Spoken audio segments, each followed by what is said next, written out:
What the heck is poopin', H2Os and roller bros alike? I'm your guide Q, and welcome back to more r/Tales from Retail. We're gonna be hearing some true, possibly, stories from the retail environment. I'm gonna put out polls after each story to ask you guys if you think they're real or not, because all stories on Reddit are of questionable validity. So let's just jump right into the stories. We got some bangers this week. Can you help me steal these steaks? When I was in college, I worked part-time at a local grocery store chain. It was in the mid-2000s when self-checkout was still somewhat in its infancy at this store, and not as stupid-proof as it is today. It was pretty easy for customers to get away with blatant theft if they had a couple functioning brain cells and a desire to break the law. On one particular shift, I was overseeing the self-checkout area, helping customers ring up their purchases, and generally just making sure nobody left with a shopping cart full of unpaid groceries. While monitoring the checkouts, I watched one particularly shady individual walk up with a cart full of ribeye steaks, about a dozen packs of them, each about $12 to $20, along with an assortment of other groceries. I decided to keep an eye on him, but he went out of his way to make it even easier for me. After he struggled with the touchscreen checkout for a few seconds, he walked up to my counter to sheepishly ask, what's the code for bananas? My initial reaction was to tell him 4011, which was probably the most used grocery code in the store, but I looked in his cart, which was notably absent of any bananas, so I thought it would be a good idea to help him with his entire transaction. One of the most popular methods of thievery is to ring up something very expensive, like ribeye steaks, as something much cheaper on a per-pound basis, like bananas or potatoes. "I'm here to help, sir," I eagerly told him.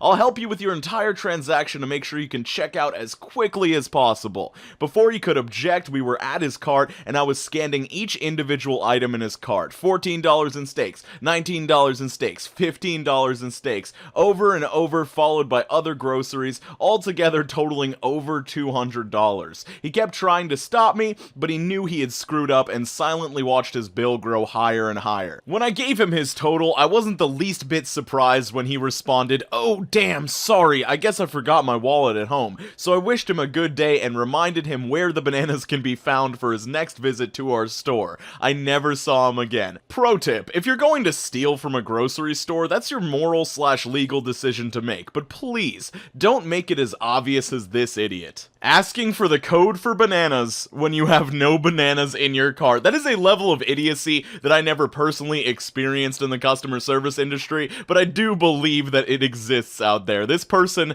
could be real. I mean, let me know in the poll if you think it's real or fake, but like, I don't know. He's always got that excuse at the end of, "Oh, I forgot my wallet, I gotta go home and grab it, and I'll be right back to grab all these steaks. I can definitely pay this $200 for steak." I mean, it was like a decent strategy, but obviously screwed it up by asking for the code for bananas. I mean, there used to be like a lookup thing in the system where you could look up bananas. I'm not saying you should steal from stores, but this guy definitely did it in the worst way possible.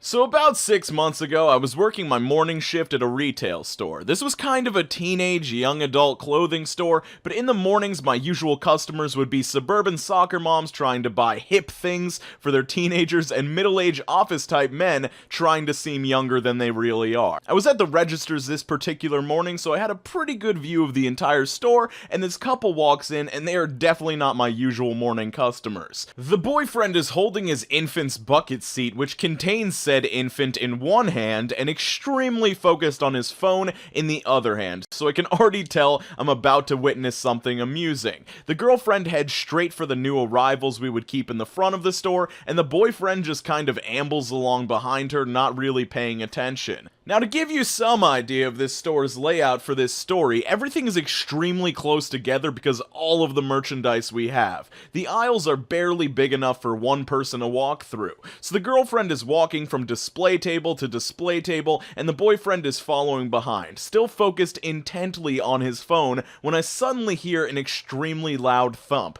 The boyfriend has just accidentally whacked his baby's bucket seat against one of our display tables. The girlfriend's face got so red and she turned around very quickly and gave him a look. If your girlfriend has ever been mad at you, then you know this look. The look that lets you know that you are on very thin ice, so you better watch it. He just shrugs at her and grins sheepishly. So she shakes her head a little and continues looking when not even a few seconds later, another loud thump is heard. She turns around again, inhales deeply, and says to him, "I swear on everything I own, if you do not get off that phone right now, I will break it just like I did the last one. You better not make my baby hit another one of those tables again." The boyfriend just grins sheepishly again and nods and puts his phone in his pocket. He starts following her carefully and paying attention to the bucket seat, but a minute later, his phone is in his hand again. Another few seconds later, he has whacked the bucket seat against the display rack and knocked everything off, causing an extremely loud ruckus. The girlfriend snatches his phone out of his hand, chucks it across the store, and then grabs her baby and storms away while calling back to him, "I knew I should have dated your best friend instead. He wouldn't embarrass me like this." He stares after her for a few seconds before going to find his phone and slowly walking out while scrolling through it. Wow, man, we are just too obsessed with our phones and social media. It's so crazy how we are as a society. Like, I personally don't believe this happened. You can feel free to let me know in the poll and in the comments down below with your rationale if you think this is true or false, but I can totally believe that there was a boyfriend that was staring at his phone, being irresponsible, and he hit the kid's bucket seat on a table. I can even believe that it happened multiple times, but the lines from the girlfriend are what really make me feel like it's not real. Like, I'm gonna destroy your phone like I destroyed the last one. Like, who would admit to being that petty, if you could call it that? Like, breaking two phones, those are expensive pieces of equipment. You're gonna set yourself back financially as a couple, and then saying, "I knew I should have dated your best friend instead." Like, nobody says that, and if they did say that, like, they are the trashiest couple of all time. They need to enter the trashy Olympics. And if this is the case, if this is all real, they just need to break up. Like, clearly, this boyfriend is not a good father, and just because you had a kid together doesn't mean you need to stay together for the kid. Like, sometimes people are better off without each other. Don't sit in your car while pumping gas. I live in Wisconsin where it was -40 yesterday in both Fahrenheit and Celsius. I work at a gas station, and I was enjoying my break when over the radio I hear one of my coworkers say to shut down pump 2. So I finished up my break and went out to see what happened, and there was this giant spot of gray snow by their back tire. Turns out they had been sitting in their car while pumping gas, and the extreme cold caused the auto shutoff to malfunction, so their tank overfilled and spilled gas everywhere.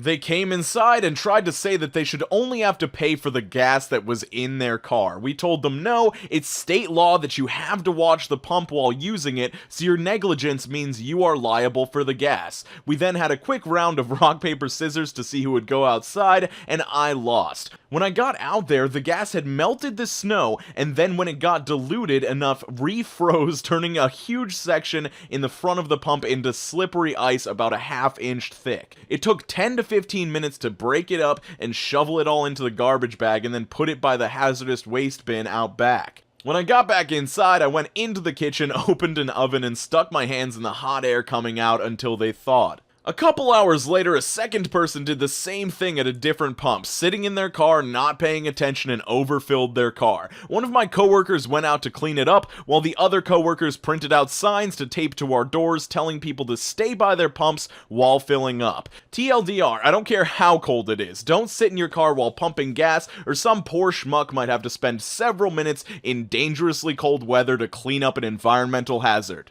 This is exactly why my mom always tells me multiple times before a storm comes to fill up my tank before the storm. Apparently it like makes the car heavier and makes it easier to drive in snow or something like that. I'm not sure about that, but you need gas in your car and you should have it in your tank before the storm comes so that you don't get in this sort of situation, or before very cold weather is coming or something like that. But this is just idiotic. You know, I actually filled up my tank once and then decided, oh, I'll top it off after the thing clicks. And immediately gas started coming out of my tank and I was like freaking out. You should just pay attention to your car when you're filling up, or you could start like a massive fire. I'm surprised that that wasn't mentioned in here at all. Like, all this gas spilled could have turned into a fire if it had gotten sparked in some sort of way. I know it's kind of rare, but it's still like gas all over the ground is not a good thing. This one comes off as plausible to me because I definitely believe that people are like, you know, they just don't want to be inconvenienced and cold, and they're too trusting